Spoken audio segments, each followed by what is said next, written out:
Love is a bullet in the brain. Mazel tov, newlyweds. Suicide Squad rides again.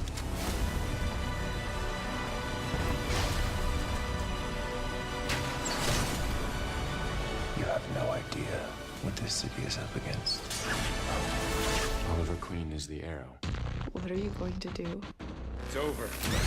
Arrow, all new this Wednesday at 8/7 Central on the CW. What's going on, guys? Xenix here today, and after that Arrow episode, I have a recap for you guys, so let's get right into it. So, right off the bat, we see like a little clip from the previous episode, which is how Ra's al Ghul asks Oliver if he would like to be the next Ra's al Ghul.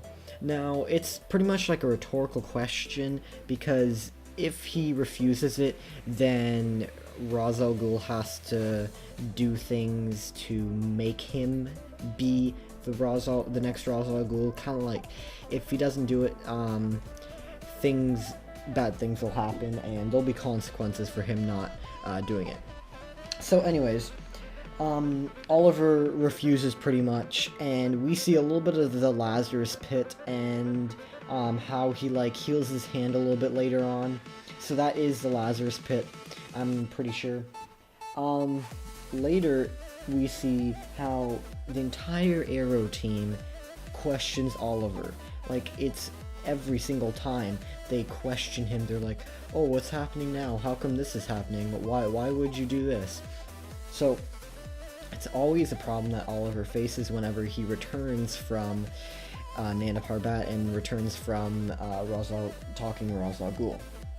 Next, we see a villain from this episode. His name is Murmur, and he robs a Kataga shipment of like diamonds and jewels, and they essentially just take those and they use them on the bullets for guns, and it's pretty much you can shoot them through like body armor and things that the police wear. So after that, Quentin Lance, who is Laura Lance's father, gets mad at Arrow for not telling him that his daughter died and his daughter Sarah did die, but it was his fault. He made it sound like it was Oliver's fault, but it really wasn't.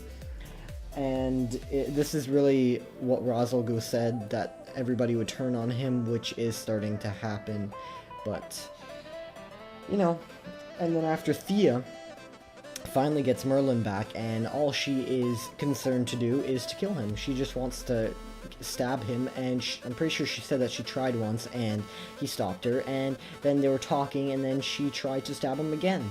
She is pretty serial killer-ish. And then Oliver contemplates, he talks a little bit with Diggle, and he contemplates being the next Ra's al Ghul, because he thinks that he's accomplished nothing over the past couple of years, and Diggle is the one who's like, okay, well, you did accomplish something, and it would be a huge shame to see you go, and you should not leave. Next, Malcolm tells Oliver that he doesn't have a choice for being Ra's, which is pretty it's pretty interesting, because this arc of the story it's going to really affect what's going to happen during the rest of the season and the next episodes to come, because Ra's al Ghul will not stop at making Oliver the next Ra's, because he did not die by his blade, therefore he has to be the next Ra's al Ghul. Murmur then goes and attacks the precinct, or the police office, and pretty much kills a bunch of people with those diamond lace things, and Nyssa, Oliver, Laurel, and Arsenal pretty much save the day. And it's pretty cool how Nyssa kind of got, like, she left the League of Assassins because she knew that she wasn't going to be the next heir, but it's pretty cool how she's actually helping Team Arrow. I find that kind of cool. And then after, Oliver and Felicity have like a little moment together, because they're kind of like on and off in terms of flirting and dating, and it seems like she really does want him to stay with them. And then Maseu, at the very end of the episode, talks with Oliver, and tells him that there will be consequences for him denying the offer of being Ra's al Ghul, and stuff is about to go down. So the last scene that we see is what looks to be Oliver putting 3 arrows into Guy's chest and neck, when it's actually Ra's al Ghul dressed up as the arrow.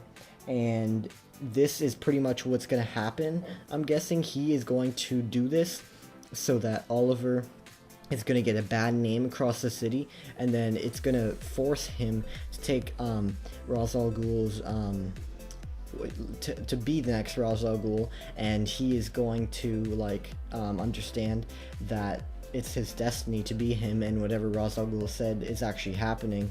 But it's kind of weird how he's doing that, but it adds a little bit of more action to it, and I kind of like how it's going. So I hope you enjoyed my recap, and I will see you guys next week for the Flash episode and the Arrow. So stay tuned for that, and I will see you guys later.